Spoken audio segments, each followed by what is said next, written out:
We had a very interesting day during this day in Arashiyama, Kyoto.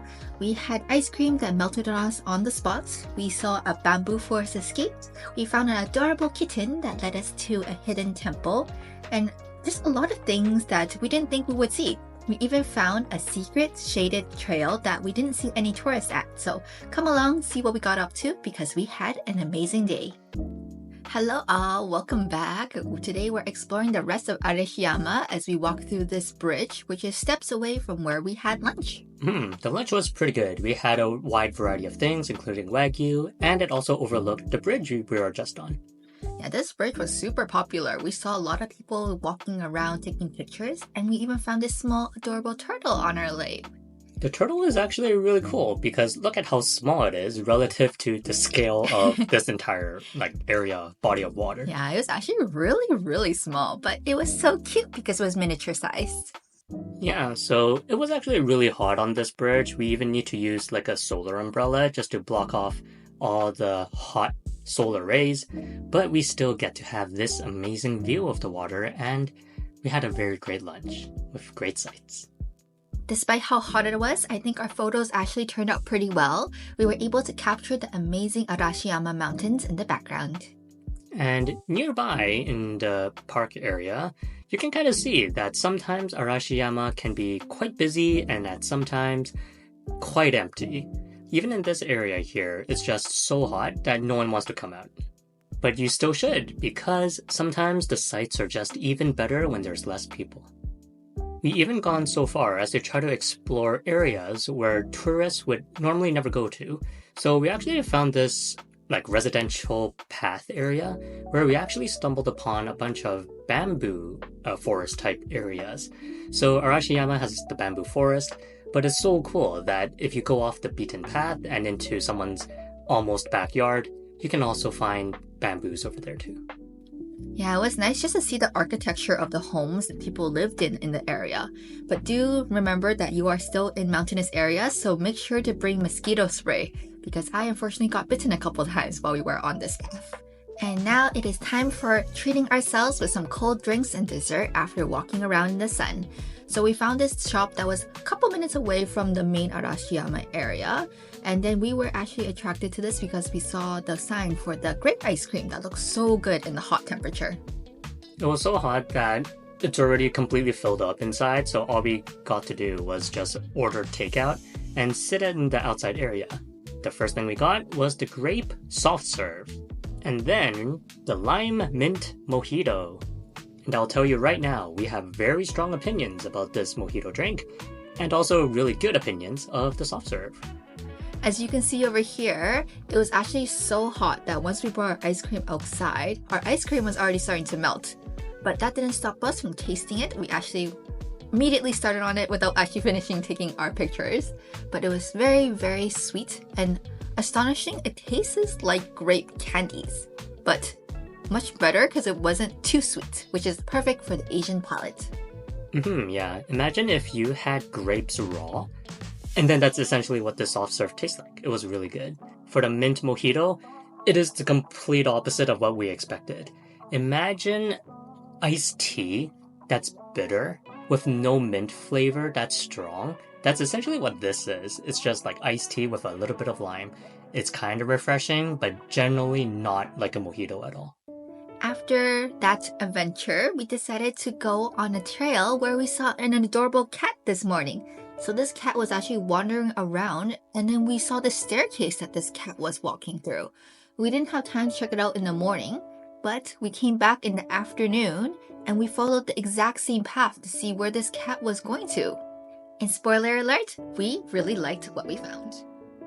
It was a little bit of a hike, nothing that is really difficult, but it kind of tempts people to not go on it, right? Which is a good thing because when you're in Japan, population density is always a thing, but surprisingly, by going on these type of paths that are a bit more difficult, there's actually no people on it. And so we get to have this entire area to ourselves, where we can really truly enjoy the nature, the serenity, and take our time taking beautiful shots of just the scenic views.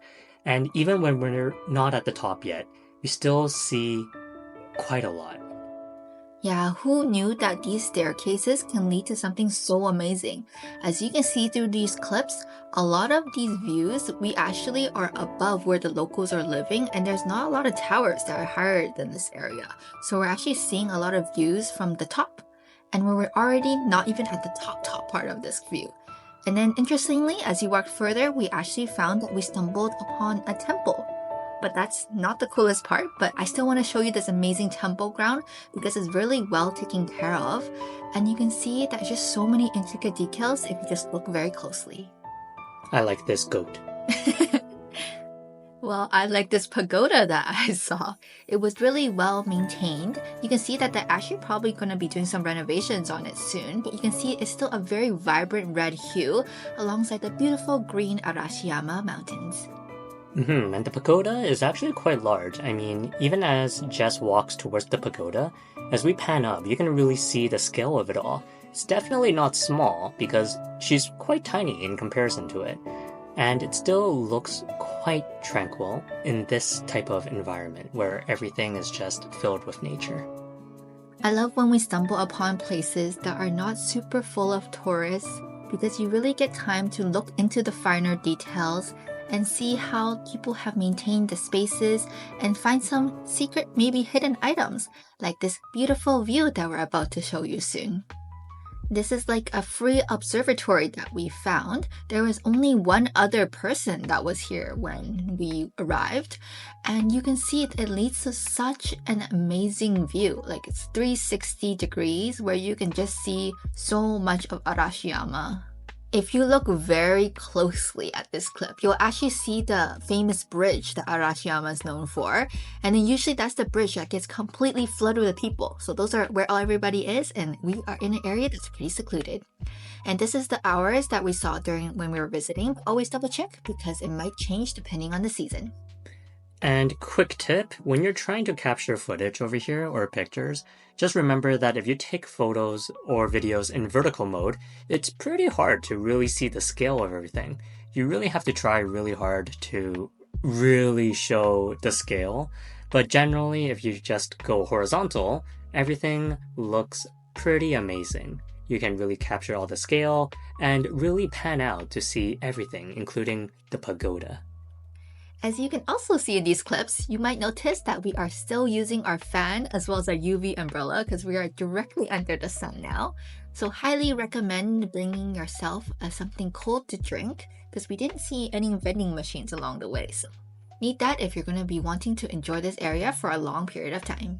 Yeah, what it doesn't show you either is that we were still holding the mint mojito that we actually... Oh, actually, you can see a little bit over here. I'm just hiding it with my body, but I'm just walking with it. It's the only source of coldness.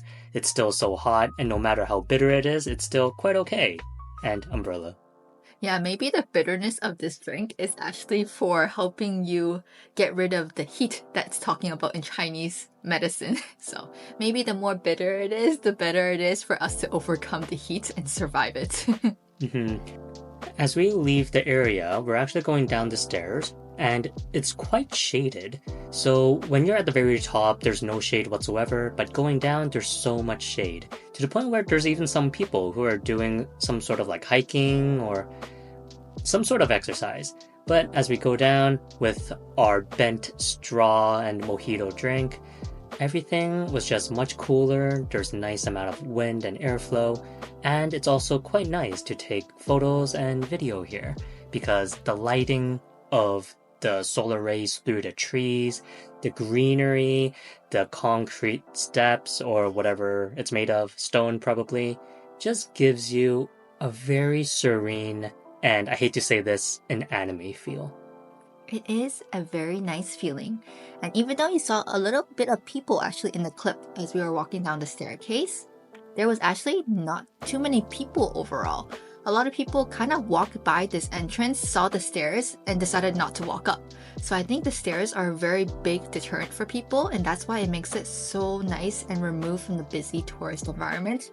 But if you do see it, I still highly recommend that you do take a peek and see what magical adventures you can get up there because it was just so beautiful, and we were just so happy that the cat brought us here because we would not have known about this place otherwise. And now, as you can see, we have changed and we're ready for our evening adventures. And to get to the adventure, first we gotta pass the bridge, which is the same bridge that we saw on the lookout point.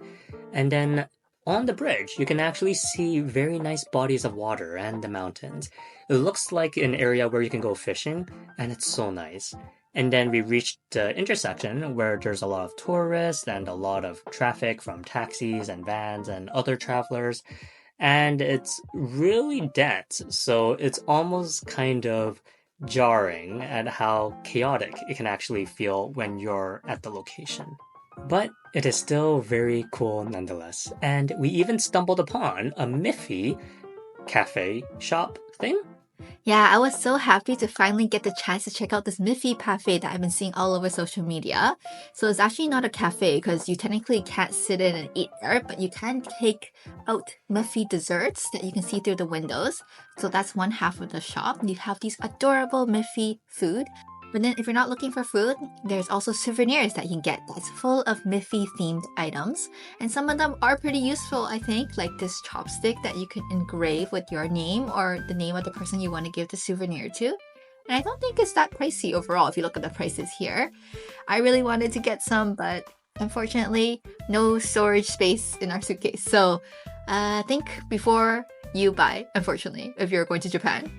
But if you do have an airline with a lot of suitcase space, I highly recommend that you check it out. As you can see, there are so many designs and all of them are so cute. There's also teapots that you can get to make tea from the many tea leaves you can buy in Japan. And then there's also Miffy plates that you can get for your kitchen. Imagine having a kitchen full of Miffy goods. It's just so cute. And there's also little trinkets like napkins, chopstick rest. I really wanted this chopstick rest. As you can see, it has a little bit of Sakura colored leaf ears. And then there are also Miffy shops throughout Japan. So there are Miffy items that are specific to the area, like those Kyoto type stuff or this Arashiyama cup. As you can see, there are also somewhat useful things like a tote bag with this adorable bread Miffy on top. It's so cute and fluffy. And then there's also little cases, or you can actually just get the Miffy bread head just by itself as well too. And cute things like this apron with one. There's a lot of cute, adorable bread Miffy in this shop because it's right next to the bakery. There's pins if you just want something small. And there was also Halloween goods because we were there near Halloween time. So Japan's just so fun to see all the little things. Oh my gosh, they even have Halloween colored Miffy. It's so unique, one of a kind. And then also small things like bread for your kitchen. You can make the Miffy at home now instead of buying it at the bakery if you want. I just found so many cute things and oh my gosh, there were so many things I wanted to bring back. So looking at this really brings back fond memories. Nice. Anyways. Back to the original objective, which is to get to the foot bath and massage. So this was originally booked on Klook, and it was located in some sort of, not really like an alleyway, but like a back street type area, where I think it's more where the locals are. The atmosphere inside was also really nice. It was playing spa music, so we were automatically relaxed when we got there. And then we started off with having a foot bath. I got to choose ahead of time. So John chose this matcha bath, and then I chose more of a flower bath. You can pre-choose this online, and I think you can probably just change it when you get here as well too if you decide you wanted another option. I really like the option of having live flowers, so this was really nice just to see, and I like looking down just to see the flowers from here on as well too, so a little basic. And I had a different reason to choose matcha, so there was also the option of green tea, but logically speaking, I'm thinking matcha is a more concentrated version of green tea, and so you're probably going to get more antioxidant properties if you submerge in matcha rather than green tea. So I would imagine it's more healthy and you get greater value for what you get. Overall, it's pretty relaxing. I took a little bit of a doze here as well too, so that was nice. But to wake you up, there's snacks and drinks. So we actually got different selections. One of them was a melon soda, and the other one here is green tea matcha, I believe. And then we have this Japanese cake thing. I don't remember what it's called. Dorayaki. Dorayaki. And some rice Senbei. Huh? Senbei? It's not senbei? I don't know what senbei is.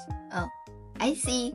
Anyways, here is them adding more soup into the foot bath water. I think it's supposed to increase the scent or maybe add some type of moisturizing property. But anyways, after that soak, we got a massage. And it ended so fast. Yeah, it was perfect though, but don't just trust what we say now. Trust us when we say it during that time. I like massage. So nice. He made fun of me as I was sleeping. Yeah. But it was such a nice experience. Yeah, the matcha was very matcha. You got a melon soda too. Yeah, Yeah. very green. Yes. We actually didn't say that much, but you can see from the expression from our face that we had an amazing time. We're so happy. Please like, favorite, and subscribe. Thank you. Bye. See y'all next time. Bye.